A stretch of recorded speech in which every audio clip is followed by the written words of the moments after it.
All right, Steve, thanks for coming along. How are you enjoying the conference today? Yeah, very good actually. I certainly like the environment. It seems very busy. Had some great speeches yesterday and today, so excellent. Yeah, very good. If I can just ask you then, what do you think are the three biggest risks for businesses at the moment? Good question. I suppose it's a very turbulent time, so I would think certainly risk managers are thinking about natural catastrophes. They're probably thinking about supply chains, certainly things like the euro and where that's heading for.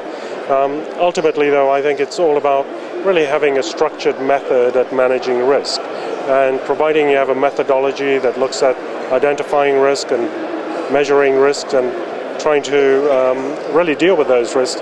I think you're going to be well placed for future growth. That's great. That's a great answer. Thank you. If I move on then, what do you think has been the biggest development in the last 12 months since we were last here at Airmic? Certainly I think some of the natural catastrophes have highlighted just how vulnerable we are to supply chains.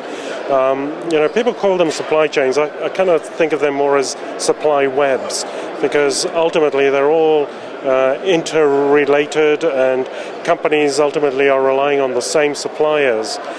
So when we do have an event like Japan or indeed Thailand floods, suddenly the ramifications are rippling right across the world.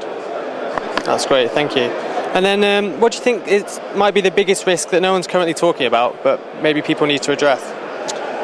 Good question. I mean, there's a lot of things on the horizon. I think certainly from a political standpoint, from an economic standpoint, but ultimately it comes back to really, having a methodology for identifying risks and really mitigating those risks and being prepared for them.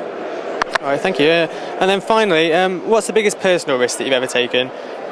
Oh, interesting question. I suppose I've taken to cycling to work now, and suddenly I've realized that these white vans are pretty risky business. But it's exciting. I suppose I try and leave earlier in the morning and make sure that I don't quite encounter as many as I might otherwise do.